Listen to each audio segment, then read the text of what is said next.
Good evening, everybody. It is 5:30, so we'll go ahead and jump in so I can be respectful of your time. Students, raise your hands. I will just tell you all, look at these folks have had to listen to me over and over and over and over again today. This will be number 5, I'm sure, for a few of them because we tried to talk to every senior today to give them this information that we're going to be giving to you so they could probably quote a lot of this stuff for you, all right? I really appreciate y'all being here yet again to listen, and hopefully you'll get even more information. This will be a little bit different than what we talked about in the classrooms, but a lot of it's going to be really similar. So, earbuds, I'm not going to be offended or anything like that. First of all, this brochure that you hopefully picked up on the way in is last year's brochure. It is not this year's brochure. All of the important information, for the most part, is the same because things haven't really changed. Our new brochures are in print, but they're not available yet. But if you see dates that are specific to last year's seniors, just bump those up by a year. The only one, as I glanced through it, as I saw that you would be completing the 24-25 FAFSA by April the 15th, or April 15th, under the Tennessee Promise List. That is not the 24-25 FAFSA for you all. That is going to be the 25-26 FAFSA. All right? It does get confusing because we think of it as the 24-25 because it's the 24-25 graduating class, right? But our FAFSA is getting us funding for the following year. And so we'll be doing the 25-26, that is the scary thing to say, FAFSA application. So we'll jump in. You'll have this to guide you. I will talk about some of the content that's inside of here, especially if you open up and you see the different grants and scholarships that are available at our different types of colleges. We are going to take a little bit of a deep dive into the FAFSA application. How many of you had to do a FAFSA application this year with the new FAFSA format? Okay. Testimonial? It's a lot easier than it used to. Okay, it's really good to hear because not everybody's had that same experience. So I did. It took me like 12 times. It was awful. They kept kicking us out, having to resubmit. yeah, it has not been a seamless process for everybody. We anticipate that the new FAFSA will open hopefully sometime to the general public in November, right? October 1 is the target date. They are going to open it October 1 for a beta test, but look for it to happen probably in November to be open to the general population. I can say that they have diligently worked on the issues that they have discovered along the way this year. I'm glad you had a great experience. A lot of people did have a great experience. It was like, where's the questions I'm supposed to answer, right? And then other people had your experience where it was just like, I don't know what I'm doing wrong, but it is not working. I'm going to show you screenshots so that you will see the FAFSA application and what to expect from the FAFSA. Go ahead, get it. What to expect from the FAFSA application. And I'm going to give you tips and tricks that we learned this year so that as you're doing it, hopefully you'll be like, oh, right, don't do that. Do this instead. All right, let's jump in. And let's talk about all of this stuff. So when we're talking about financial aid, we have multiple sources to get financial aid. We have state aid, which is my area of expertise. I work for TSAC and TSAC, which is the governing agency over all of our higher education institutions, and TSAC being the outreach area of Tennessee Student Assistance Corporation.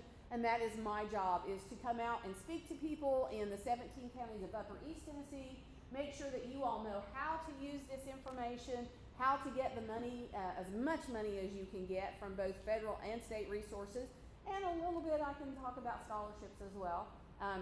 But that's the goal, is make sure that you all know how to access this so that you are paying as little as possible out of pocket for your college education, whatever that looks like for you.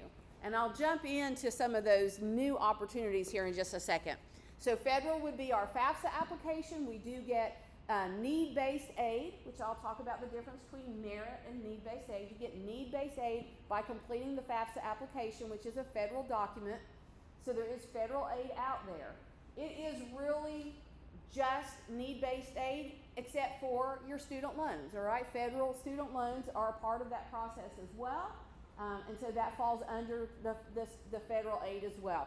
Your institution, those college aid, that is going to be the biggest source of funding for most of our students. So as you move through the process of applying to colleges and doing those scholarship applications, make sure that you're not missing any of the general scholarship applications, department scholarship applications, every source that you can get from your college of choice. That is where the majority of your funding for college is going to come from. And then we have our local and our private scholarships, which is a lot of times an untapped gem because they tend to be smaller. And so students and families are like, it's only $500. I don't know if I want to write an essay for just $500. But those are great pots of money to pull from because the number of people who have access to those funds is really limited by your population, right? If they're only for Alcoa students, if they're only for Blount County, if it's only for a tri-county area, you're limiting the number of students that have access to those funds. And so we want to make sure that we're taking advantage of those and getting all of those that you can. And a lot of times, those funds will go directly to the student rather than to go to the college. So they don't count against the total amount of financial aid that you can get, which we'll talk a little bit about. All right, the first new program that I want to talk about is that we did a legislative change last summer, not this summer, but last summer, to change the Hope Scholarship terminating events, and that's the way it's in the bill. Terminating event used to be completion of a bachelor's degree or 5 years, right?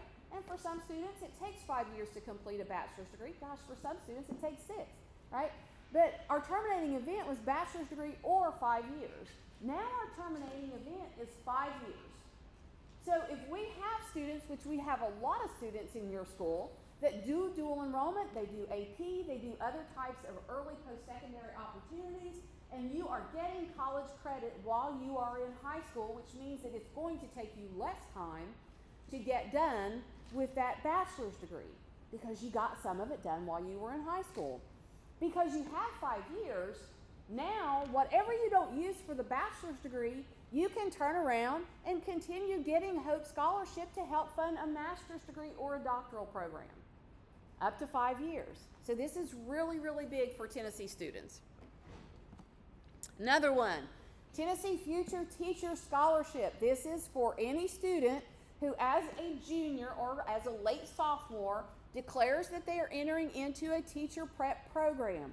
The state of Tennessee will pay full tuition on the average amount of a public institution, so averaging the TBR system with the UT system and coming up with a number, we're going to pay that tuition, full tuition, after federal and state aid is paid towards a student's balance of tuition if they're going into a teacher prep program.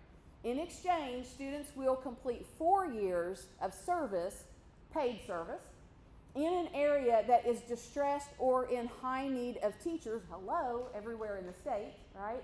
Or in a high area, subject area, math, science, ESL, and some other classroom subjects, all right? So that's available to any student who wants to do teacher prep program.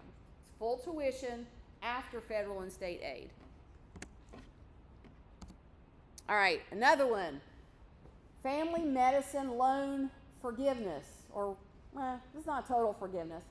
If a student wants to go into family or internal medicine, right? This is not for orthopedics, anesthesiologists. This is internal and family medicine because that's where our shortages are, right? We don't have a lot of general practitioners coming out of med school.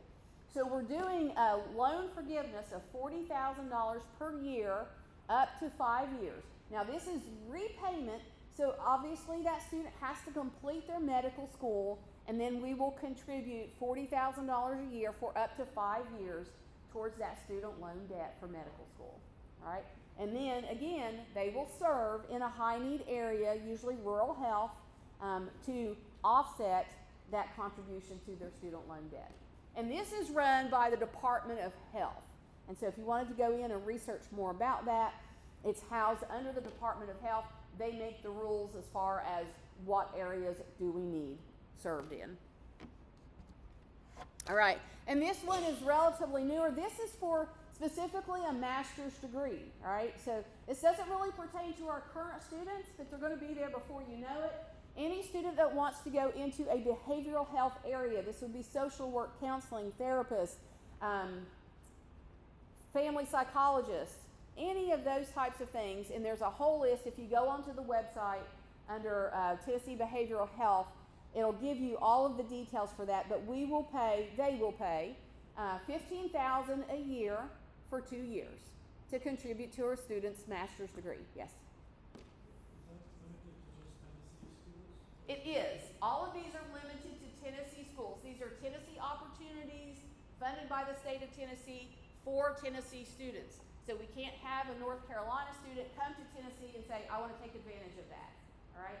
And we can't pay a student to go out of state to do a program. So it is all internal to the state of Tennessee. Thank you for that question. All right. Financial aid, we have to define it because a lot of times we think the free money is financial aid and the not free money is something else. But all of the money that you get to help you pay for your college expenses is financial aid. And so as I caution the students today when we were talking, that means that when you are talking to a college recruiter or you're talking to an admissions officer and that person tells you, oh, you are in great shape, your financial aid is covering 100% of your costs. Your very next question needs to be, okay, well, how much of that is loans? Because they're counting your loans, they're counting your free money, but they're also counting those loans. And they are counting on the fact that not only are you going to take out the student portion of the loan, but you may also be taking out the Parent Plus loan, right? So they're not concerned with how much that's going to cost you as much as they are concerned with letting you know it's all covered through your financial aid, all right? So you need to be finding out what that breakdown is. If you love spreadsheets or you don't love spreadsheets, you need to create a spreadsheet so that you know how much is coming out of your pocket when it's all said and done. Because that's the only number that really matters is what's coming out of your pocket. Our types of financial aid: scholarships, free money. You've earned it, you did something to get it, you got to keep doing that something to keep on getting it, but it is free money. You do not pay these back. Some of the terms that we discussed in the classroom was, are they stackable? Can I get multiple scholarships? Are they renewable? Do I get the same scholarship every year or every semester? All right, some terms to be familiar with. Grants are free money. This is, again, usually through your FAFSA application. Occasionally you'll see a local grant, but those are pretty uncommon. Grants are based on eligibility criteria. And at this stage, there's really not much that you can do to change your eligibility for grants because with your 25, 26 FAFSA application, you're going to be using your 2023 taxes, all right? You cannot retroactively go back and change the amount of income that you had in 2023, all right? So that's pretty much a fixed eligibility. You are or you are not. And then loans, we kind of know what loans are. What we don't always understand about student loans is that they use a different compounding formula. They use continuously compounding interest, and so they grow very, very rapidly, not like a traditional loan. My advice to students in the classroom is always, don't be afraid to borrow, but make sure you know how to manage that loan. And you do not have to wait until you're no longer a student and you're forced to repay to begin to repay. So borrow what you have to borrow, only what you have to and no more, in the semester that you have to borrow it, and pay it off during that semester if at all possible. So this means you want to keep it as low as you can. Now, in order to pay a student loan payment, you've got to research and find out, well, who's my loan servicer and what's their website and how do I make a payment? Because they will not expect a payment from you until 6 months after you drop out, stop out, or graduate. And that entire time they are charging you interest.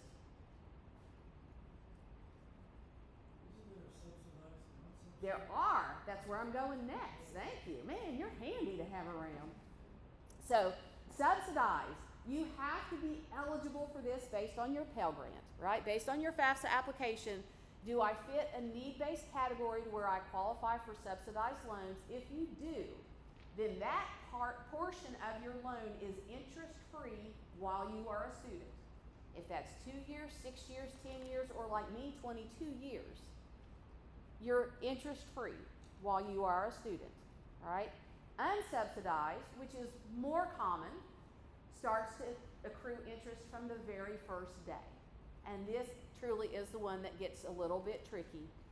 The others are tricky too, because if you go into this thinking, well, I don't have to pay interest on this, I'm going to go ahead and borrow X amount of money, eventually, you know, the interest starts to accrue once you get out of school, and then you're faced with, oh my gosh, I'm not making as much money as I thought that I would make in this very first job after graduation. I don't have enough money to pay this student loan. What can I do? Well, you don't have to take 10 years to pay it off. We'll give you 25 years to pay it off. And it's going to cost you an extra $40,000 to do it, because it takes you longer to pay, it's going to cost you more, all right? But that is the difference between subsidized and unsubsidized. Subsidized is interest-free, unsubsidized is not interest-free. And then work study allows a student to work on their college campus among the people who already work on their college campus and get paid for it. Now, we had Pellissippi State in here today.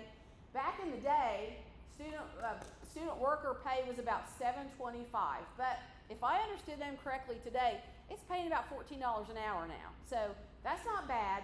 And the thing of it is, it's easy work, because a lot of times if there's nothing for you to do, you will have opportunity to work on your homework or work on projects. They're going to align you with something that you're interested in so that it's kind of in line with your career goals.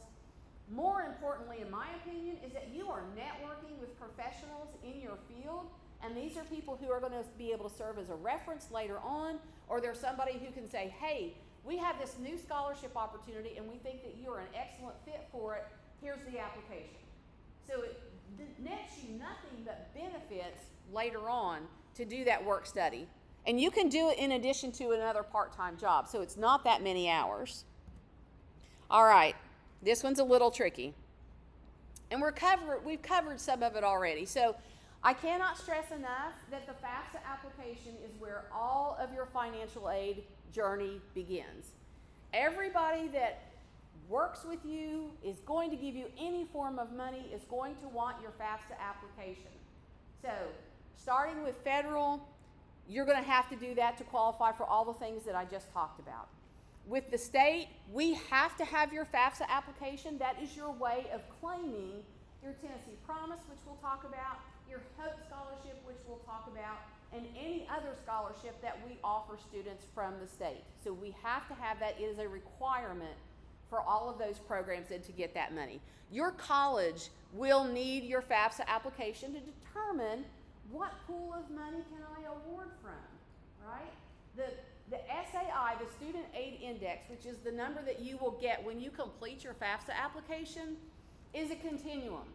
And so we're running from a very low number, a negative number actually, all the way up. I don't know how high it goes. It goes way up there.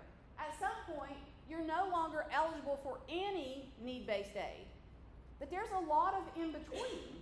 So you might be able to get some need-based aid and some merit-based aid.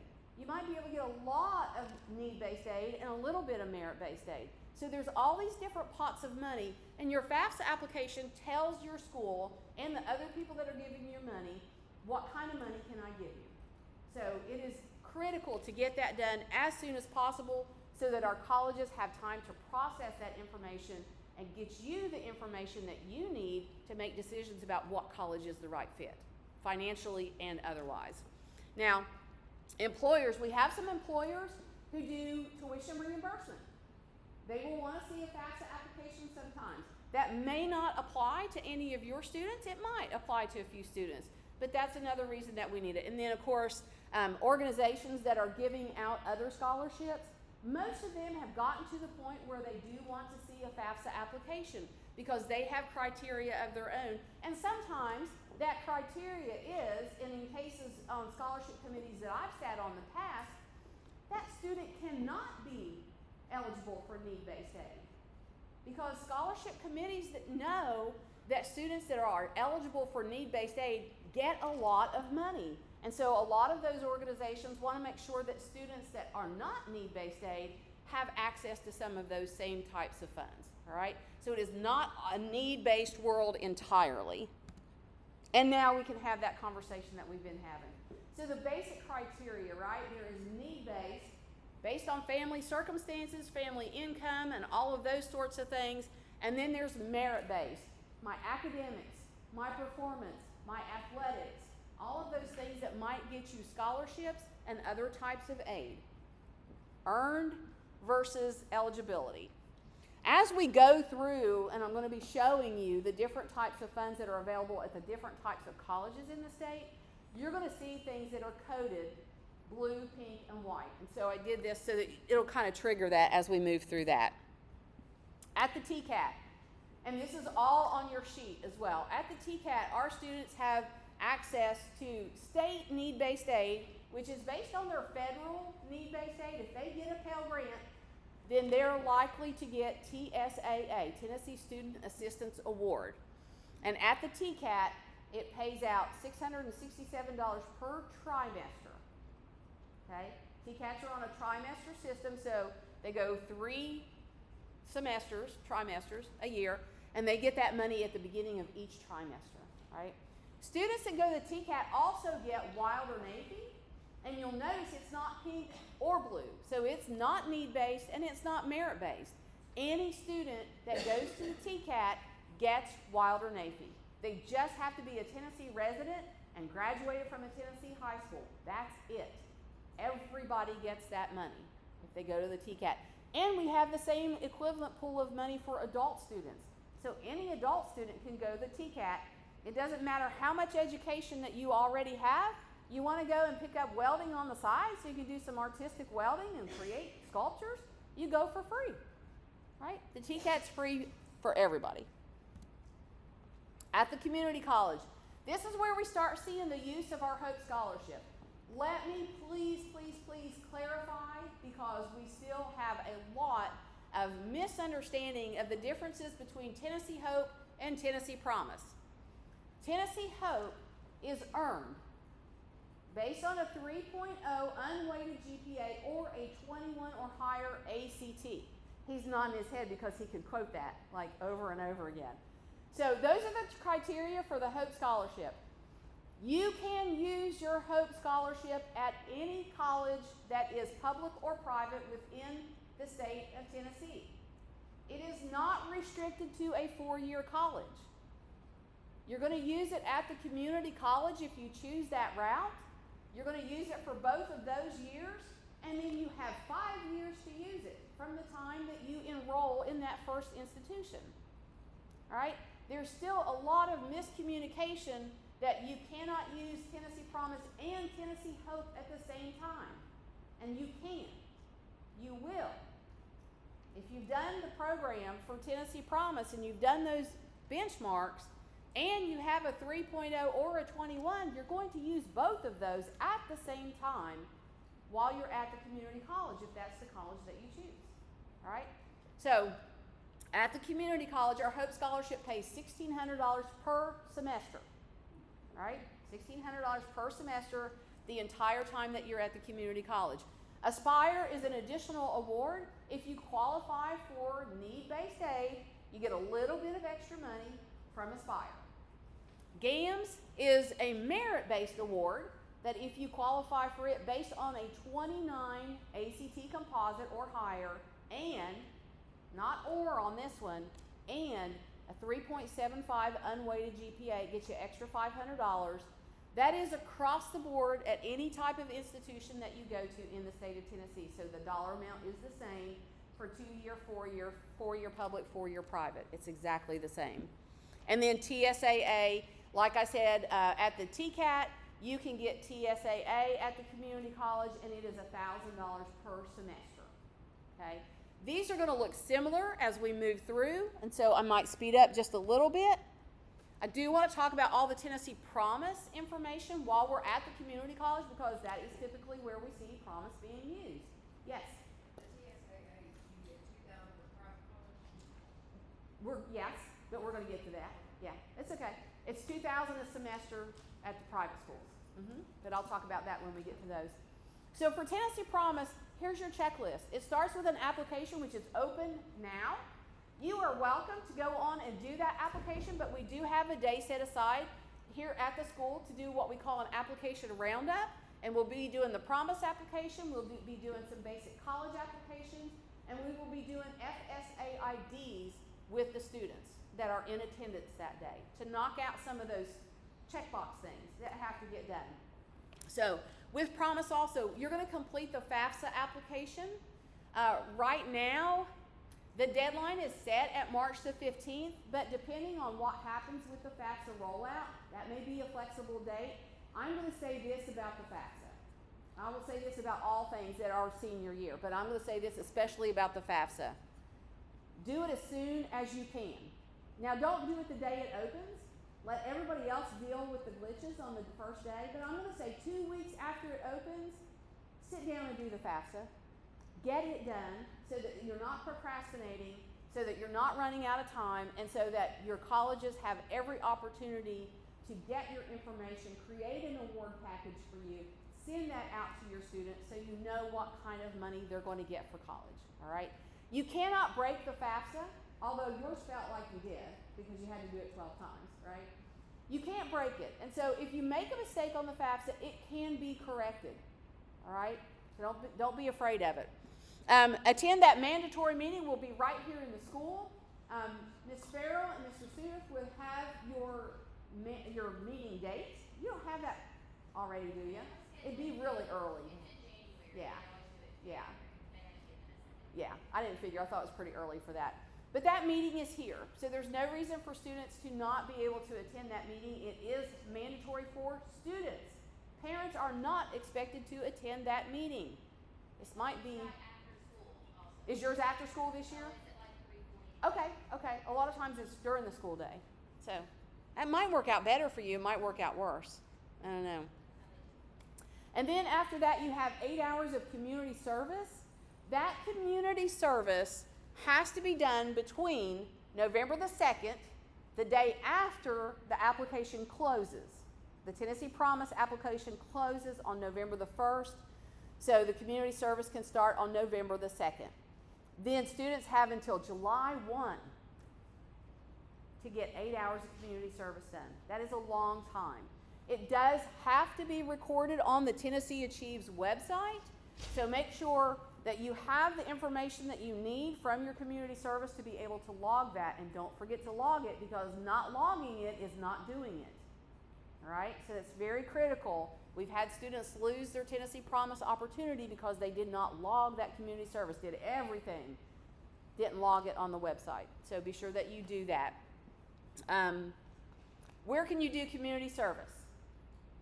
Almost anywhere, doing almost anything. You cannot get paid for it or otherwise compensated in any way. You cannot do it for a family member. Otherwise, you can do anywhere. Animal shelter would be, I'd be there all day, every day, getting that community service at the animal shelter. So do something that you love, do something that's meaningful for you.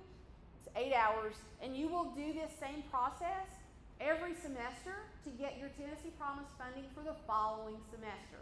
So it's not 8 hours and I'm done. It is 8 hours each semester, but you will get so many emails reminding you of all this stuff that you will be like, will you please? You'll be hitting stop every time they come, and they're going to keep on coming, all right? So there's lots of reminders out there. I do a visual example. Yes. Yes.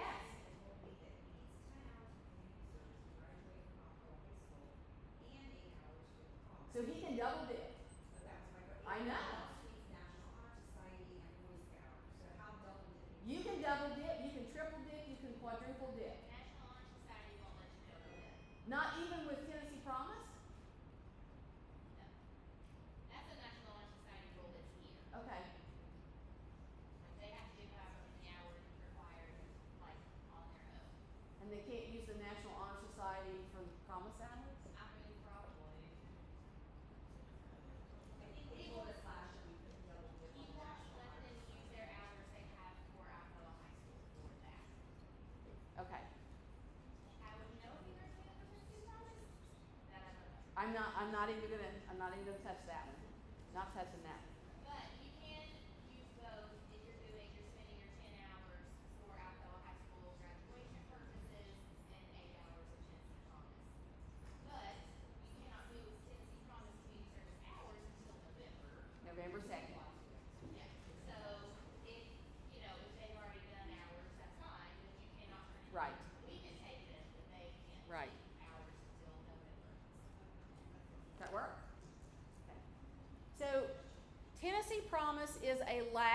dollar scholarship, which means that it is applied to the leftover tuition after all of your federal and state aid has been applied.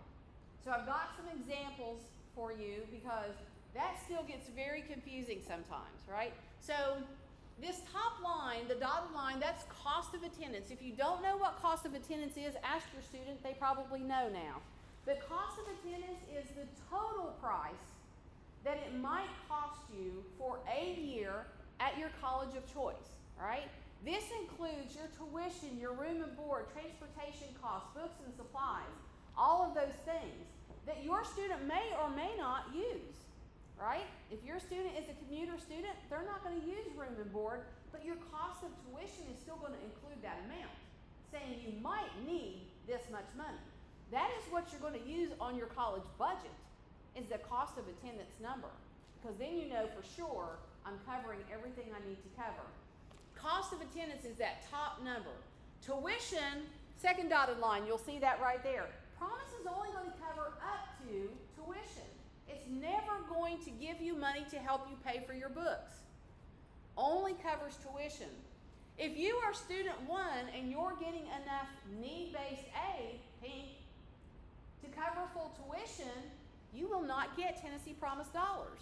You will get 0 Tennessee Promise dollars because you actually do get them. There's just 0 of them, right? Because you did the promise process, you did everything you were supposed to do, but your tuition is fully covered by either federal and or state aid. All right, second scenario. This student's getting both, which is great because these are stackable. You can get Pell Grant, you can get TSAA, you can use your Hope Scholarship, all on top of each other.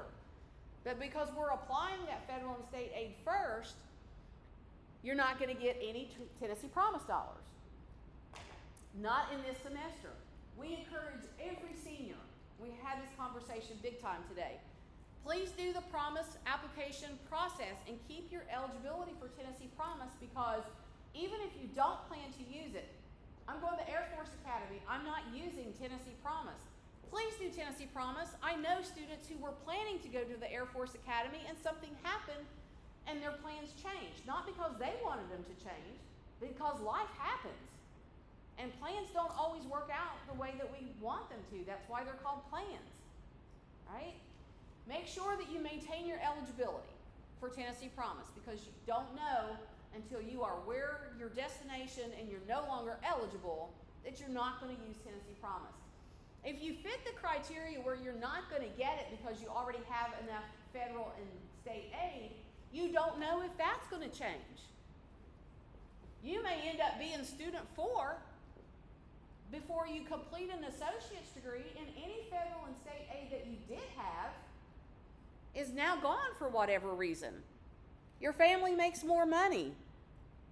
You lost your Hope Scholarship because your GPA dropped below a 3.0.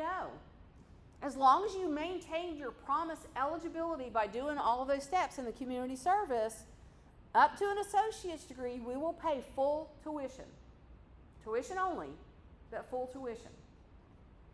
Okay? Any questions on this before we move forward? Very good. All right. At our public and private institutions, a lot of this is going to look the same. The numbers are a little different. You get the Hope Scholarship at your 4-year institution. Freshman and sophomore year, you start out at $22.50 per semester. When you get to junior year, whether or not you started at the 4-year school, you could start at the community college and then transfer. You're still going up to $28.50 per semester. So you get a little bump in that Hope Scholarship starting that junior year. Aspire is a little bit different because it gives you a little bit more, because our 4-year schools are a little bit more expensive. Not a lot of change there, but a little bit of change there. And then, of course, GAMS is the same, like I said, across the state, across the table, no matter what type of institution you're going to. And then TSAA, like we talked before, if you're going to a 4-year public institution, it's $1,000 per semester. If you're going to a 4-year private institution, it is $2,000 per semester. And that is a need-based award, all right? Just so everybody remembers that. All right, everybody take a deep breath. I'm going to take a deep breath. I'm actually going to get a drink of water, and we're going to talk about FAFSA. All right, so I noted the change by circling that. Yes, sir. Back to Tennessee Promise. Yes. Is there a restriction if your child goes to University of Tennessee? Can they still get Tennessee Promise? University of Tennessee does not accept Tennessee Promise because they do not have an associate's degree program. So Tennessee Promise is eligible for associate's degree only, and so it's not just for any school, the first 2 years at any school. That school must have an associate's degree program. And your student would need to enroll in that associate's degree program and then transfer that associate's degree to their 4-year program, the same as if they were going from the community college to the 4-year. Another thing, we do have some 4-year colleges that take Tennessee Promise. They have associate's degrees and they accept Tennessee Promise. What you need to remember is when you're doing the calculations on how much is this going to cost me, whatever you got, you got it. Whatever you got in Tennessee Promise dollars at the community college is what you will get applied to your tuition at your 4-year college, public or private.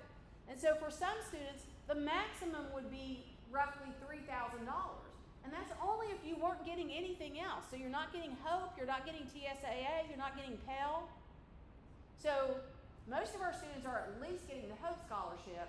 So that's going to break you down, and you can figure if I'm getting HOPE scholarship at the 2-year school, then my Tennessee Promise amount is probably going to be $800 to $1,200 tops, right? And then you're out of pocket for the rest. So do the research on that. If the 4-year route's fine, definitely great. But when you're wanting to use Tennessee Promise, you need to make sure that that school that you're interested in attending takes Tennessee Promise, has an associate's degree program, and you are enrolling in that associate's degree program. And that you are responsible for all of the costs above and beyond the tuition that's not covered by that Tennessee Promise and other things that you have. Okay, good? Is that good? Okay. Any other questions before we go into FAFSA? Okay. So I've circled this because the 25-26 FAFSA doesn't have a screenshot yet, so you can't get that. So just remember, you're going to be doing 25-26. Right now, if anybody has an early graduate, anybody got an early graduate that you know of? Okay, you can go ahead and do this FAFSA right now if you've not already, all right? Because early graduates need to go ahead and do the current FAFSA, and then, woo, you get to do it again in just a few months, all right? And just think you'll be an expert because you just did it.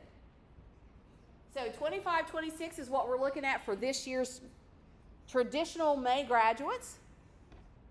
This is your landing page. It's what it looks like. So why do we do that FAFSA? Well, I've talked about this probably already pretty much, but all of our federal aid, all of our state aid, all of our colleges, and all of our private people, scholarships, need that FAFSA application, all right? So unless you are just you're going to cut a check, you will need to do a FAFSA application, right? Everybody. You're going to need, when you sit down to do the FSA ID and the FAFSA application, you will need Social Security cards, numbers for the student and at least one parent. This is a good time to go home and play rock, paper, scissors to see which parent is going to be the FAFSA parent. If you already have an FSA ID, because you have an older dependent that you've already done this for, or because you yourself have been a student sometime since 2016, that's when we started doing FSA ID, then you automatically get to be the FAFSA parent, because it makes more sense because you already have an FSA ID. So you're going to need that. You're going to need basic income information, right? So tax returns from 2023, W-2s from 2023, and basic access to bank accounts and things like that. You don't have to get crazy with that stuff because there's a lot less questions on this FAFSA than there used to be. But have those things handy so that if you do have to answer some of those questions, you won't be panicking and thinking, where is it? Where is it? How do I find this information?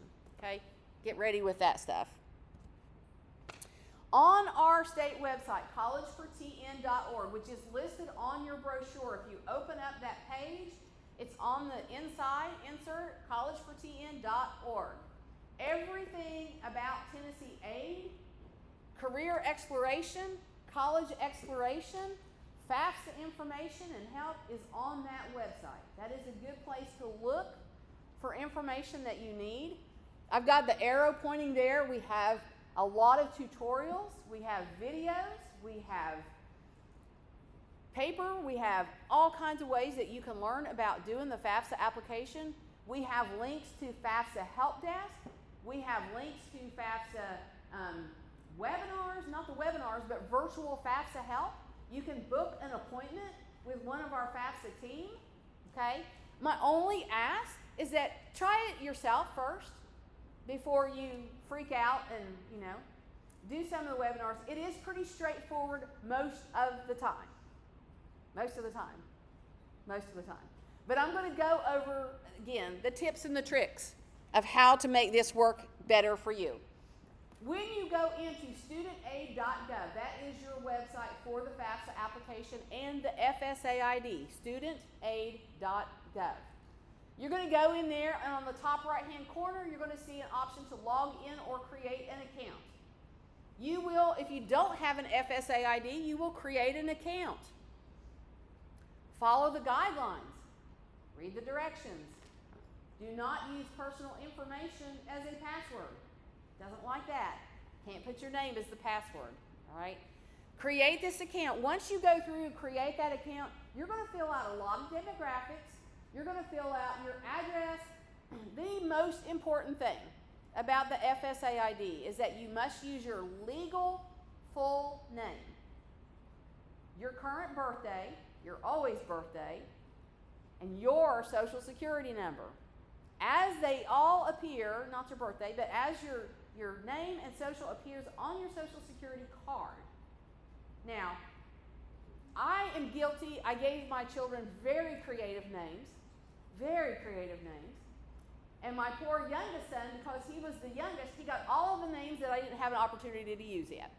And so he has 2 first names and a middle name and 2 last names, which makes his FSA ID nearly impossible because it does not like middle names. It doesn't like double names.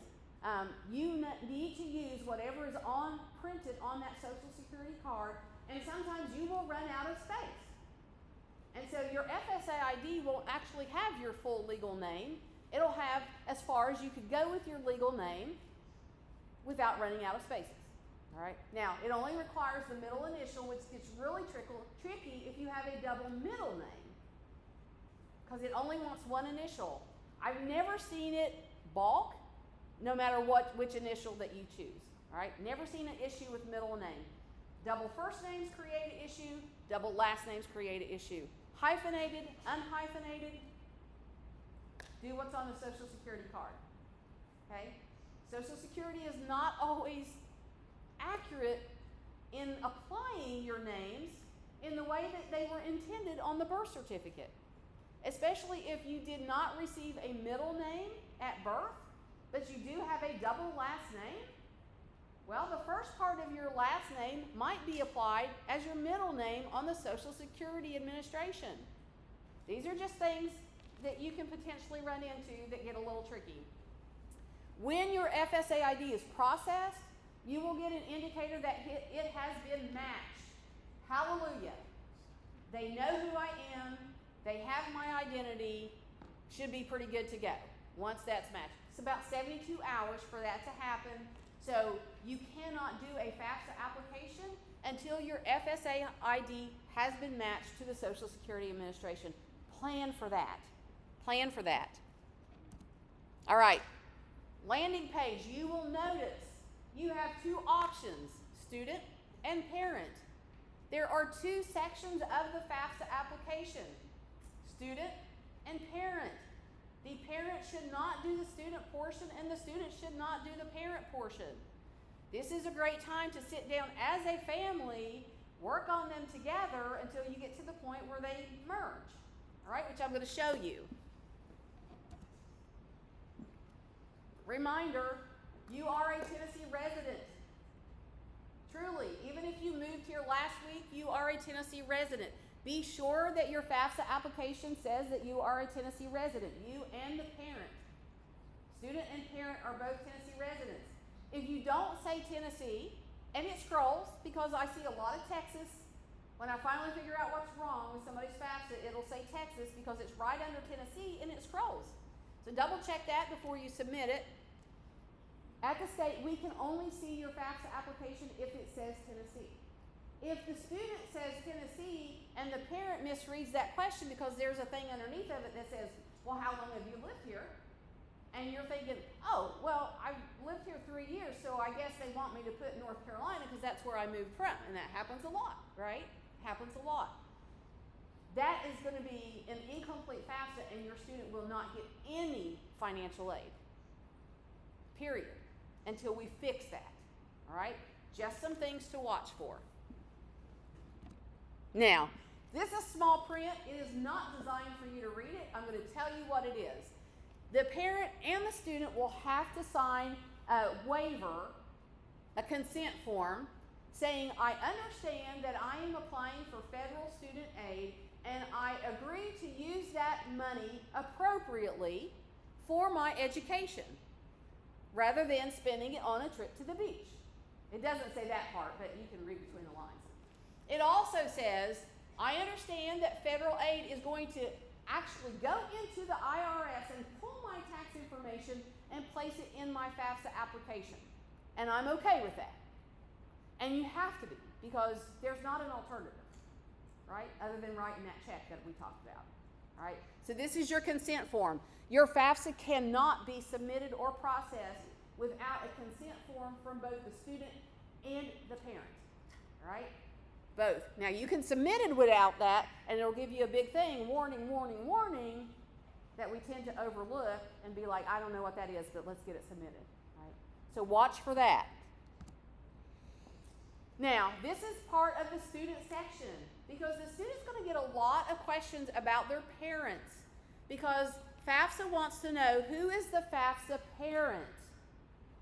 Who is that person or persons that are going to be the FAFSA parent? So, are your parents married? Are they married to each other? And it goes on and on and on until they can determine what parent or parent group are we using on the FAFSA application. Here's the rules.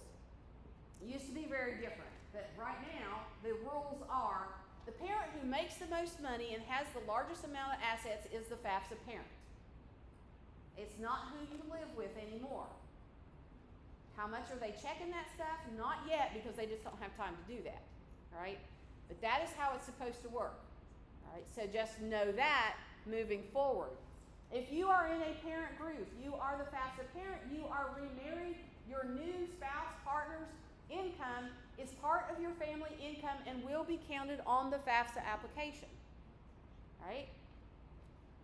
If you are divorced, remain that way until all of your dependents complete college and then get married, because then you only have to count one income, okay? All right. This screen still, again, shows you what students are going to see in their side. There's nothing wrong with you sitting beside of them while they do this. This is not secrecy. This is the student section, all right? It has to be completed as the student. It's easy to make mistakes when you're completing the student section as the parent. One parent I worked with recently can attest to this because he made himself the student. And he's upset because he's not getting any financial aid. It's like, well, you kind of make too much money because you made yourself the student. Your student's not in there at all, right? So watch as you move through. Now, you'll see two columns. I'm going to get over here so you can kind of see where I'm pointing. There are two columns on this screen. Parent and parent, spouse, partner. If you are the student and your parents, the parent, whether it's parent and step parent or parent and biological parent, they are married and they file taxes together, married filing jointly, you are putting one parent. Parent only, not parent spouse, on the student's portion. This is critical, and you will not find this information anywhere on the FAFSA website. because they haven't figured this out yet. They're still trying to work through it. But it causes problems for some reason. All right, so only put this FAFSA parent in this section right here and leave the other one blank. And what will happen is when the parent starts to do the parent section, then they will put the spouse in their section, and it all comes out fine in the wash. But if you put both parents on this one, it doesn't like it, and I don't know, is that what you did? It might be what you did. And it doesn't tell you, hey, don't do this. It just lets you keep doing it. Yeah. Yeah. Things that we've learned from this past year. So just to clarify, that's the student section, they only put the FAFSA parent on there, but in the parent section, you'll put your spouse. Exactly. Now, once the student puts the parent information in there, it will generate an email to the parent, and that email will say, your student's name has invited you to contribute to their FAFSA application. And you'll have the opportunity then to accept that via the email. At that point, you will log in with your FSA ID, choose that I am the parent, and you're going to accept the invitation, and you're going to access an existing FAFSA application. And we can go back to that screenshot if you want to see both of them after we're finished with this.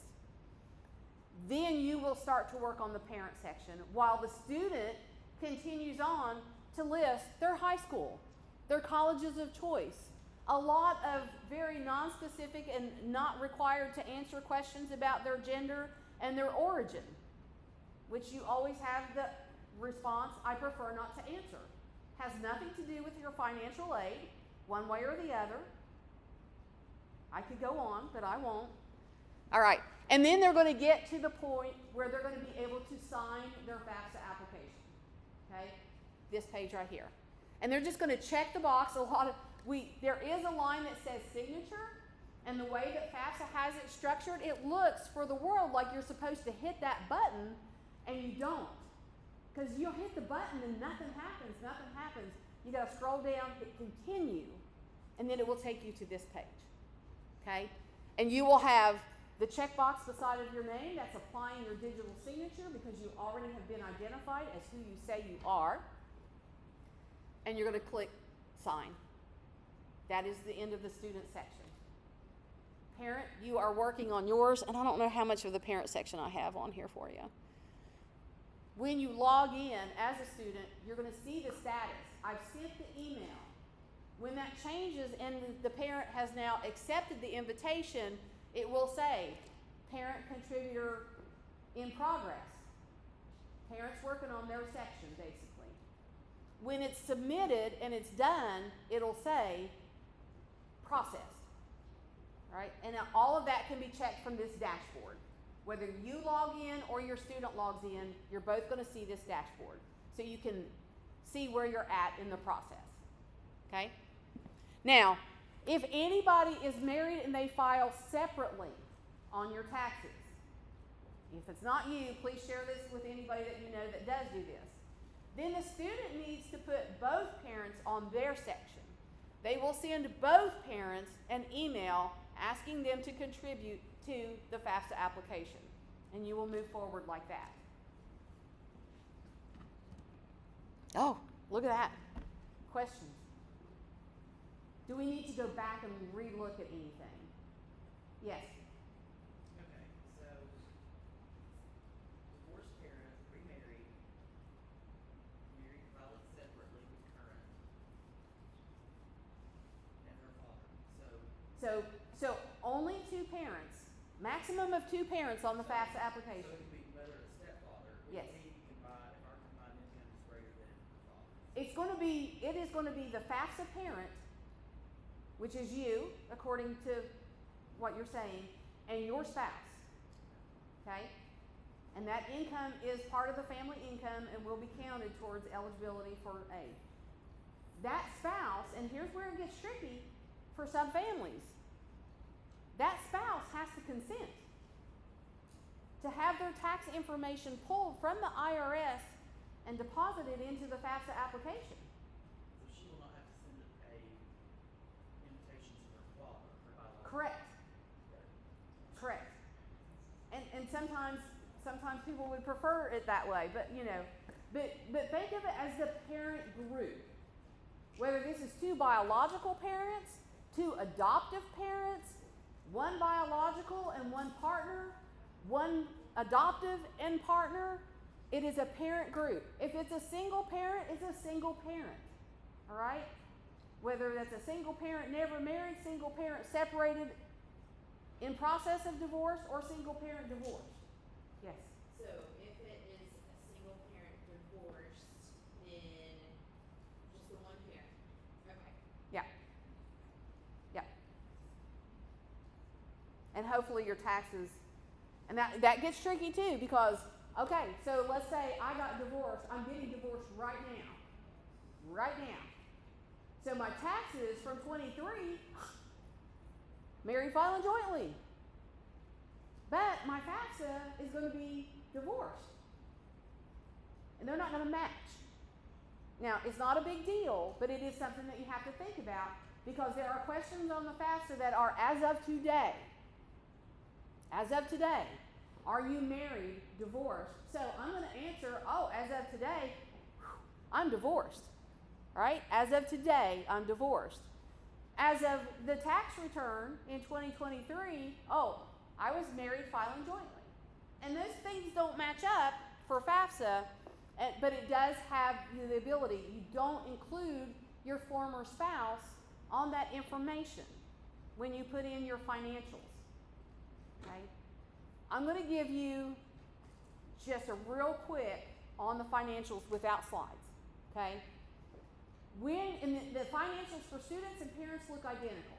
Ask the same questions, and you're like, why are they asking about military retirement from my student? Well, not every student is a traditional student, right? So we have general questions. But you're going to have a lot of questions on the financials. Some people will have more than others because FAFSA uses skip logic, and so you may not have to answer some things. It will ask about earned income credit. I will ask you, check your taxes before you get started.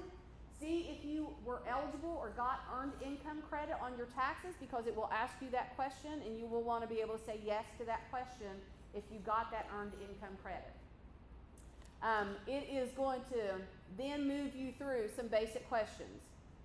If you have never heard of what they are talking about, the answer is 0. Don't overthink it. If you don't know what it is, it's 0. The 3 basic questions that it's going to ask you that you will have to put in information for is, how much did you earn? Either from your W-2, combined if you're married, filing jointly, or individual if you are a single parent. How much did you earn? Also located on your tax return, first actual tax page, about halfway down, it uses the word wages. What were your wages? You're going to put that number in. What was your adjusted gross income? That's after the credits, blah, blah, blah, combined. You're going to find that on your tax document, the very first page, near the bottom, in bold, says adjusted gross income. You're going to take that number, and you're going to pop it right in that box. And then the next thing it's going to ask you is, how much did you pay in income tax? Now this one gets tricky because we misinterpret that question a lot. Income tax is not what we had withheld, and it's not what we got back. Income taxes are liability. How much were we required to pay in taxes? So on your 1040, you're going to see that on the second page near the top, and you're going to see it in bold print. It says total tax. That's how much you actually paid in taxes. You're going to pop that in that box. And then the only other one that you're probably going to have to answer if you're in a normal situation, self-employment works a little differently, so hang out and ask me about that afterwards if that is your situation. But it's going to ask you, how much money do you have right now? And so you're going to get online, you're going to check your bank accounts, checking savings, how much is in my pocket, and you're going to put that number in right there. Your student is going to do the very same thing on their side. Those are the 4 main questions that you will have to answer that require you to come up with a number. Everything else is almost always going to be 0 unless you have some really interesting taxes. Questions?